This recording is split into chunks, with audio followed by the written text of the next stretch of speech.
Saudara, rapat Dewan Gubernur Bank Indonesia pada 24 sampai 25 Juli 2023 memutuskan untuk mempertahankan BI 7-Day Reverse Repo Rate sebesar 5,75%, suku bunga deposit facility 5% dan juga suku bunga lending facility sebesar 6,5%. Keputusan ini dibuat untuk memastikan stabilisasi nilai tukar, inflasi, hingga mitigasi ketidakpastian ekonomi global. Kita akan berbincang lebih lanjut pagi ini dengan Kepala Departemen Kebijakan Ekonomi dan Moneter Bank Indonesia, Firman Mohtar. Pak Firman, halo, selamat pagi, Pak. Selamat pagi, Mbak Rizka. Oke, ini akhirnya bulan ini kembali tetap ya Pak, suku bunga 5,75%, pasti sudah ada assessment terhadap perekonomian global. Nah, bagaimana asesmen BI untuk perekonomian global termasuk respon kebijakan yang dapat mempengaruhi ekonomi Indonesia, Pak Firman? Terima kasih Mbak Paskalis. Secara singkat kami membaca bahwa perekonomian global ketidakpastian masih tinggi. Ada dua aspek yang perlu jadi perhatian kita. Yang pertama adalah satu sisi kami memang masih melihat pertumbuhan ekonomi dunia masih dalam sekitar 2,7% pada tahun 2023 ini. Namun dua hal yang patut kita sampaikan. Yang pertama, ada pergeseran komposisi sumber pertumbuhan ekonomi dunia. Ekonomi negara maju seperti Amerika ternyata dalam perkembangannya pertumbuhannya lebih tinggi dari perakiraan kita. Ini perlu kita sampaikan dulu. Dan ini akan berdampak kepada bagaimana perilaku inflasi mereka ke depan, di mana penurunannya tidak sesuai dengan perkiraan. Ini nanti akan berdampak kepada aspek kedua. Dari sisi pertumbuhan ekonomi, pergeseran kedua yang kita lihat adalah pertumbuhan ekonomi Tiongkok yang semula kita harapkan akan menjadi pendorong pemulihan ekonomi dunia, dalam perkembangannya tidak sesuai perkiraan kita. Rilis PDB mereka terakhir lebih rendah dari perakiraan. Faktornya tentu kondisi properti mereka yang memang belum sesuai harapan kita.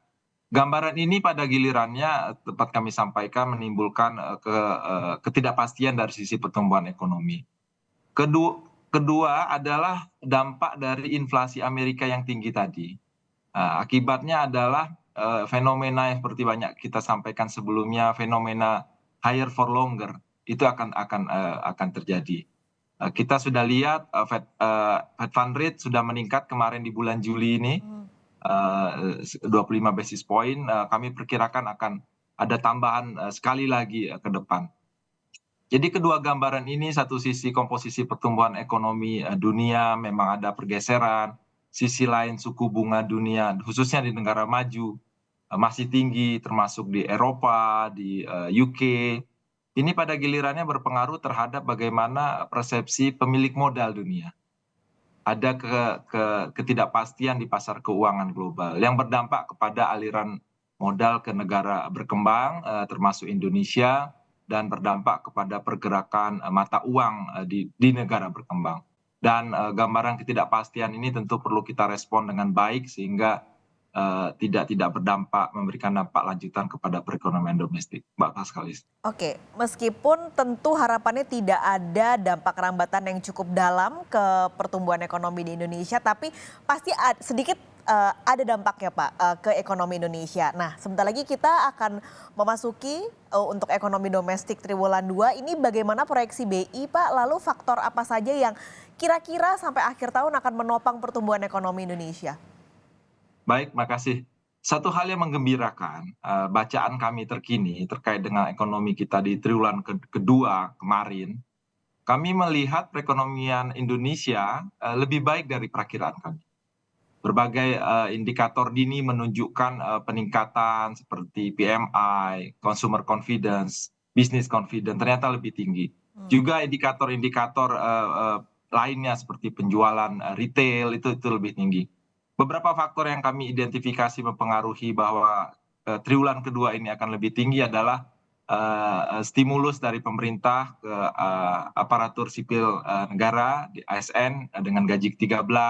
Kemudian dampak kemarin kita di triwulan kedua dengan hari libur keagamaan yang panjang, ini mendorong konsumsi domestik termasuk tentunya mobilitas masyarakat yang semakin baik pasca berakhirnya PPKM kemarin. Tentunya ini akan mendorong terus perekonomian domestik. Ada satu sisi lain adalah terkait dengan bagaimana neraca perdagangan kita. yang juga masih surplus sampai dengan bulan Juni kemarin. Sehingga kami bacaan di triwulan kedua ini Mbak Paskalis akan lebih baik dari perkiraan kami. Secara keseluruhan tahun, ini tentu akan mendorong pertumbuhan ekonomi kita di tahun 2023, di mana permintaan domestik akan tetap suportif terhadap pertumbuhan ekonomi, meskipun pada sisi lain ekspor tidak sekuat tahun 2022 tentunya, sejalan dengan perekonomian dunia yang melambat. Kami masih optimis pertumbuhan ekonomi Indonesia tahun 2023 ini masih bergerak pada kisaran 4,5 sampai dengan 5,3 Mbak Paskalis. Oke, dengan target 4,5 dan sampai 5,3% ini tadi Pak Firman juga menggambarkan sepertinya konsumsi masih akan jadi tulang punggungnya. Nah, ada hubungannya tentu dengan inflasi Pak yang disebut kemungkinan akan kembali ke sasaran lebih cepat dari perakiraan. Nah, bagaimana untuk 2023 dan 2024 terutama untuk pencapaian inflasi? Satu hal positif juga dari perekonomian domestik kita tentunya inflasi, Mbak. Angka terakhir di bulan Juni kemarin, inflasi kita sudah di level 3,52% year on year number. Jadi tahun dibandingkan dengan tahun sebelumnya. Angka ini sudah masuk ke dalam sasaran kita 3 ± 1% tahun 2023. Ini gambaran positif bagaimana stabilitas ekonomi tetap terjaga di tengah kondisi global ketidakpastian masih tinggi. Jadi ada beberapa faktor yang dapat kami sampaikan di sini. Dari inflasi inti yang sudah menurun sampai 2,8% di bulan Juni kemarin, ini dipengaruhi oleh dua faktor. Pertama adalah faktor siklikalnya yang kami sampaikan, di mana faktor global juga menurun, kemudian harga global menurun, ekspektasi masyarakat juga baik di tengah konsumsi yang meningkat tadi, kemudian juga ditambah dengan bagaimana suportif terhadap pasokan barang yang cukup memadai.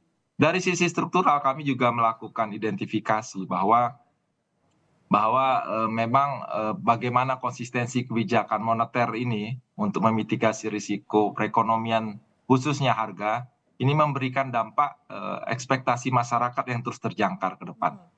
Ini yang jadi faktor positif dan tentunya kolaborasi dengan pelaku usaha yang menyesuaikan harga tidak berlebihan. Ini baik sekali.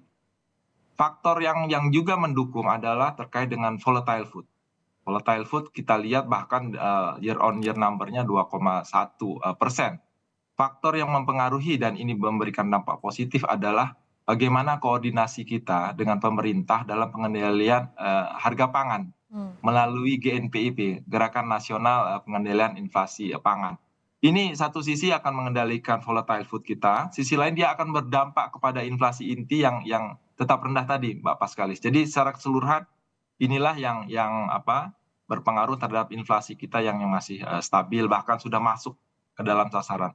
2023 kami perkirakan akan tetap rendah dalam kisaran 3 ± 1, dan yang pasti ini akan berkontribusi positif terhadap inflasi kita tahun 2024 yang kami perkirakan akan berada pada kisaran 2,5 ± 1%. Oke, ini masih sesuai target. Tadi juga Pak Firman bilang bahwa yang penting adalah konsistensi moneter di tengah gejolak yang masih terjadi secara global. Nah, tapi nanti usai jeda Pak Firman kita akan lebih lanjut lagi ngobrol. Apa yang memutuskan akhirnya membuat BI tetap mempertahankan suku bunga dan apa saja sebenarnya fokus arah kebijakan BI ke depan. Tapi kita jeda sejenak, saudara jangan kemana-mana.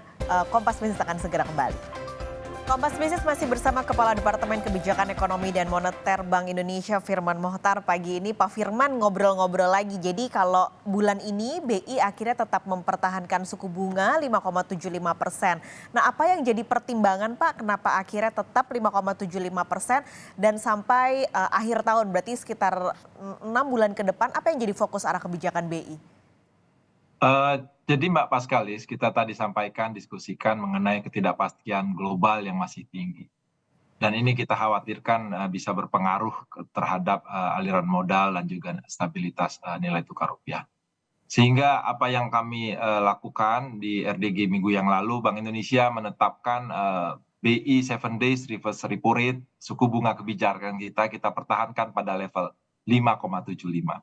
Pertimbangannya tentu kita akan fokus memitigasi dampak ketidakpastian global tersebut sehingga dapat memastikan stabilitas nilai tukar tetap terjaga dan pada akhirnya bisa memitigasi dampak lanjutan terhadap harga imported inflation kita yang sekali lagi diarahkan untuk tetap menjaga stabilitas inflasi kita dan pada akhirnya akan suportif terhadap pertumbuhan ekonomi. Dengan fokus tersebut, tentunya kami juga meyakini level tersebut masih tetap suportif mendukung terhadap upaya kita mendukung pemulihan ekonomi dan yang pasti konsisten dengan menjaga inflasi kita ke depan. Itu yang kita lakukan. Dan untuk kebijakan tersebut juga didukung oleh kebijakan lainnya, bauran kebijakan lainnya dari sisi makroprudensial. Kami juga sudah menyampaikan terkait dengan kebijakan insentif likuiditas makroprudensial, ya ini memberikan insentif kepada kredit-kredit tertentu, hilirisasi, dan juga perumahan dan ekonomi hijau. Jadi ini bagian kita, satu sisi kita memastikan stabilitas terjaga, sisi lain kita support terhadap pemulihan ekonomi. Sisi lain juga kebijakan sistem pembayaran kami terus dorong melalui akselerasi digital sistem pembayaran. Jadi policy mix bauran kebijakan, satu sisi kita pertahankan stability, satu sisi lain kita dorong pertumbuhan ekonomi ini sehingga menjadi seimbang di tengah ketidakpastian global yang masih tinggi tadi. Mhm. Pak Pas. Oke, berarti ada 3 poin tadi Pak, inflasi, lalu juga ada nilai tukar dan menjaga stabilitas. Tapi saya mau fokus ke satu Pak, soal stabilitas nilai tukar. Karena biasanya kalau ada gonjang-ganjing ekonomi global, biasanya yang kena nih stabilitas nilai tukar. Nah Bank Indonesia adakah respon yang khusus Pak untuk tetap menjaga stabilitas nilai tukar rupiah ini? Apalagi tadi Pak Firman bilang kan aliran modalnya akan terpengaruh gitu ketika ekonomi secara global bergejolak. Nah adakah yang dilakukan Bank Indonesia untuk merespon menjaga stabilitas nilai tukar ini?